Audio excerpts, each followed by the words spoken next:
objection. So ordered. Thank you very much. Chair recognizes Ms. Stansbury from New Mexico. All right, well, good afternoon, everyone. Thank you to Director Santos for your diligence in spending the day with us answering questions about the United States Census. I am proud to represent New Mexico's 1st Congressional District, which includes Albuquerque and 10 counties in central New Mexico.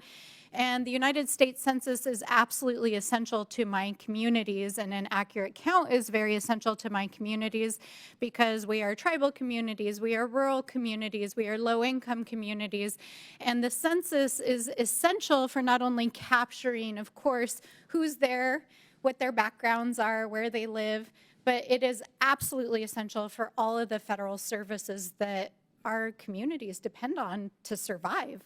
Everything from housing programs to food programs to roads, you name it. The United States Census is how we make sure that there is a fair assessment. And as has been noted this morning, the impact during 2020 of having the pandemic happen in the middle was in many ways very catastrophic, not only obviously for the fact that many people got sick, but because it happened at the most critical moment that we were trying to assess what was going on in our communities.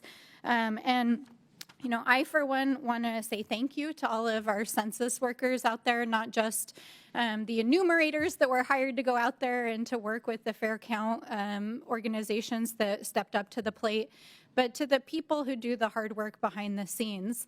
Many people know this about me because I say it almost every time here in the Oversight Committee, but I'm a former OMB employee. And OMB plays a critical role also in managing the census and making sure that the way in which we structure the census makes sense, reflects our most contemporary ideas about the purpose of the census.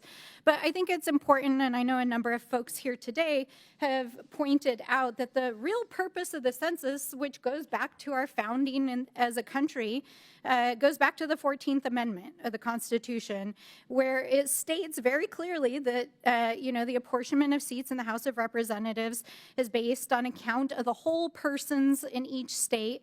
And we conduct censuses to really just understand where are the humans. And, you know, there's been some rhetoric here this morning about should we count immigrants, should we count people who are from somewhere else? And, you know, I think it's important to maybe like step back and take a moment, because unless you're indigenous, unless your people have lived on this continent for thousands of years, of which we have many, many people, your families are immigrants. And when your people came to this country, whether they came of their own accord or because they were brought here, they were counted because we had censuses. And they appeared in censuses. And for my colleagues across the aisle that don't realize this, I really encourage you, go on your own genealogical journeys, find your ancestors. For me, many of my ancestors are Irish. And, you know, looking at the census records, it's amazing. You find your immigrant families born in Ireland in X county and came here in 1851. We do that. That is a record of the humans that are in this country and how they got here. So the arguments that we're hearing here this morning that immigrants should not be counted is un-American. It's literally un-American.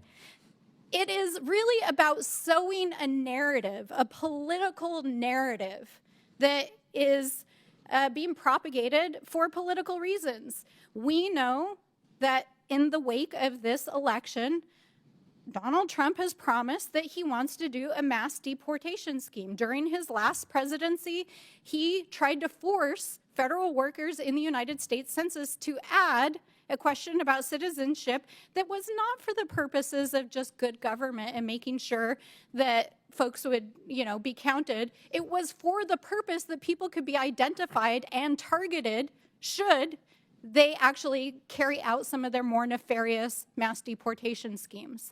So I think it's really important that people understand this is not good government arguments. This is based on a political desire, one, to identify immigrants in a time and a place when immigrants are being targeted by the incoming election and the incoming administration, and that they're talking about like transforming the federal government. And I just heard some language here a few moments ago from some of my friends across the aisle where they said, we want the federal census employees to know we're watching you. That should be chilling. We are the Oversight Committee, and our job is to conduct oversight, but it is not to intimidate federal employees, and that's wrong, and we're going to fight it. So I thank you, Mr. Chairman, for the opportunity, and I yield back. Maybe we just let them work from home. Chair recognizes Ms. Presley from Massachusetts. Director Santos, thank you for being here today. The work of the Census Bureau is essential to our